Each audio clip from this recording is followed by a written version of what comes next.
What's up, everybody? My name is Dell. This is Dell on Movies. Thanks for hanging out with me. If you've been here before, thanks for hanging out with me again. And today I'm going to talk about the 10 worst movies of 2022. So I saw a lot of movies over the course of the year. Over 100 of them were released during the calendar year of 2022, and not all of them were good. Some of them were pretty bad. Just before I get started, if you're one of those people who are going to tell me, well, we shouldn't talk about the negative things and we got to keep it positive all the time, and it took a lot of people a lot of hard work to make these movies, and trust me, I get it. I respect their hard work and I commend them for just getting the movie out there. But the bottom line is, just because you worked hard on something doesn't mean it turned out the way you wanted it or it turned out well. And that's what I'm going to talk about today. If I've sat through the movies, I have the right to talk about the movies, whether I like them or dislike them. And in this case, I dislike the movies. So I'm going to start with my number 10th worst movie of the year for me was Fantasy Football. This one starred Marseille Martin from Blackout. She was the youngest daughter on that show, and it really plays out like it's basically another version of Like Mike, except that in this case is her dad is a football player and she's controlling him by playing Madden. So the movie just kind of, there's a lot of plot holes involved in that, which makes the movie a problem. And then everything else is kind of cliche with it. Morris Chestnut plays the dad, and everybody in it, they do fine as far as the acting goes, but the movie as a whole just didn't quite work out for me. Number 9 is going to be another football movie. Surprise, surprise. This one is Home Team, starring Kevin James. He plays Sean Payton, real life football coach. He used to coach the New Orleans Saints. I'm not sure if he's still coaching them or not, but he coached the New Orleans Saints, and there was something called Bountygate a few years back where he and his staff put bounties on opposing players' heads, meaning, he was paying players extra money to injure other players on the other team. And as you can imagine, that's against the rules. Well, he was suspended from the NFL for that, and then he went and coached the Pop Warner team for a while. And then this movie is about that experience. What could have been a funny, heartfelt, touching kind of movie was just kind of mired in a lot of slapstick and, of course, sports movie cliches. And it's brought to you by the people who made a lot of the Adam Sandler movies. Is his production company, Billy Madison. And like a lot of those productions, it just wasn't funny. It was a lot of stuff happening and it wasn't funny. And then the two, that style of humor plus all the kids in the movie, it didn't quite fit together. Number 8 is my worst horror movie of the year, and that is Halloween Ends. I just watched all of the franchise for the first time this year, and I finished it up with Halloween Ends, and there were a lot of bad Halloween movies. I did a ranking of the whole franchise, but this one was, it wasn't the worst in the franchise, but it was definitely the worst of the new trilogy. Misguided, and if you take out the guy who was our main character for a lot of the movie, if you take him out and just leave it with Michael Myers and Laurie Strode, we could get a great Halloween movie, a great finale to that story. If you take Michael Myers and Laurie Strode out and you just have it about him, you have another movie that's interesting. That's not going to be a Halloween movie, but it is another movie that could be very interesting. Putting the two together just did not work. And the 7 is a comedy. This one is Senior Year. Rebel Wilson is the main character here, and she plays a girl who, well, when she was 17, her senior year of high school, she had a cheerleading accident. She was real popular in school and all that kind of thing, but she went into a coma for 20 years. So she wakes up at age 37 and decides, you know what, I'm going to go ahead and try to relive my senior year and finish it by being the prom queen. And it's, if you've watched Rebel Wilson before, if you're a fan of her style of humor, you might like this.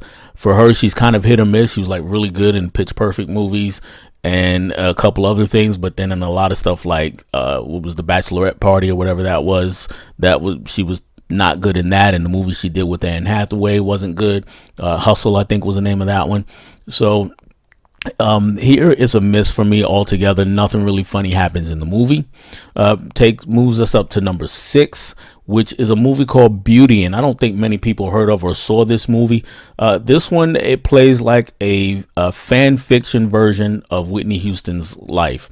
She's not called Whitney Houston in the movie, but the character is very much like Whitney Houston.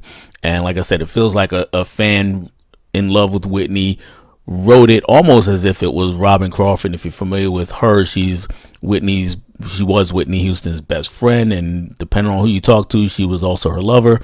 And it feels like she decided to just write a fanfic version of reality. I don't think she was involved in this, but it just feels that way. And it's all bad. So let's move on to number 5. Number 5 is an action flick, and this one's called Blackout. Josh Duhamel is the main character, and this is kind of a Jason Bourne kind of deal where he's this great super secret agent or black ops agent, I forget which, but either way, he can't remember exactly who he is and has to piece things back together to find out. The problem is everything is very generic, especially since we've seen 100 Born Identity ripoffs in the meantime, and the action scenes were pretty generic. So Blackout was pretty boring to watch. That takes us to number 4. Number 4 was my worst superhero movie of the year, and that is Morbius. Morbius is basically Venom Let There Be Carnage sped up even more, and pretty much with the same storytelling values. It just kind of rushes through things, doesn't build his character. And then, of course, in this case, like in Venom, the Venom movies, you're trying to take a villain and make him the hero, and it just never quite works. And then when they try to throw him back into being a villain at the end of the story, it's not a smooth transition. It's kind of clunky. And so Morbius was a chore to sit through. I actually went to the theaters to see it and just rolled my eyes for the whole hour and a half or 45 minutes or whatever, however long it was. Number 3 is a Richard Linklater movie, and I say that because if you know me, then I don't really gel with his movies, at least the ones that I've seen. And this one is called Apollo 10 and a half. It's an animated movie, and it's a lot of nostalgia tied into it, and it's supposed to be about his childhood. And then, of course, during that childhood, the space race was going on, so it's all of those things going on. But the movie it's nothing really happens. It just goes on and on and on, and then ends at some point. What was supposed to be the plot never really gets off the ground. So Apollo 10 and a half was a no for me. Number 2, and that is Disney's version of Pinocchio this year. We got 2 versions. This one was the big budget one from Disney, and it was just it was drained of life. So if Pinocchio is a wooden boy wanting to be a real boy, this movie it wants to be a real movie, but it's not quite. It took all of the soul, all of the charm out of the original Pinocchio from 80 years ago now, and it just kind of drained it all out. The messaging is altered. It's supposed to be updated to fit modern times, but it doesn't quite work that way. So it doesn't really. It really just gives off a kind of lot of mixed messages, and then it feels very corporate. Tom Hanks is pretty good in the movie, but he's kind of wasted, and the story it just goes on. A lot of unfunny things happen. Also, that's a common theme when you fail at comedy. It's really hard to be a good movie in other areas. Like if you're an action movie and the dialogue is terrible, if you have good action scenes, you can make up for it. With comedy, all you got is the comedy, and you do have storytelling, but the storytelling was subpar here, as it is in my number 1 worst movie of the year. Another animated movie. Well, this was also animated and live action like Pinocchio, and this one is Marmaduke. Marmaduke, first off, let me be honest, even when I was growing up and I was a kid, and this is back in newspaper days when we read comic strips in newspapers, I was never really a fan of Marmaduke. And then when the movie came out a few years back, the first Marmaduke movie, I wasn't really big on it. This one was even worse. It's the dog, of course. He's doing a lot of clumsy, klutzy things, and we got all the cliches involved with him being trying to be disciplined, or they're trying to get him not groomed, but trying to get him to behave better, and then how that all works out at the end. So Marmaduke, for me, the worst movie of the year, bar none. And I do have a couple of dishonorable mentions, some other movies I didn't really care for. you might have liked some of these. I don't know, but I'll just give you the names of some of these. Blade of the 47 Ronin was one I didn't really like at all. Jurassic World Dominion, Crush, a horror movie called Choose or Die. Easter Sunday with the Joe Coy. If you're familiar with the comedian Joe Coy, I didn't really care for that movie. The Man from Toronto, Kevin Hart and Woody Harrelson. And another one that I would say is one that you guys all liked is one that I'm gonna say I didn't like, and it almost made this list, and that's the horror movie Barbarian.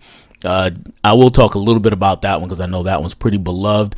That movie for me, it was just a bunch of stupid people doing stupid things right from the opening scene, and I could never get attached to any of those characters and everything that happened to them. I was like, yeah, that's kind of what I expected to happen. That's kind of what you deserve for the decisions you made and keep making. So not a fan of Barbarian. Just missed my list, but these are just my 10 worst movies of the year. Let me know what your 10 worst movies are down in the comments. We can have a conversation about it. So like, comment, subscribe, and we can keep this thing rolling. And that's all I have for you on this one. I'll catch you on the next one, guys. Bye.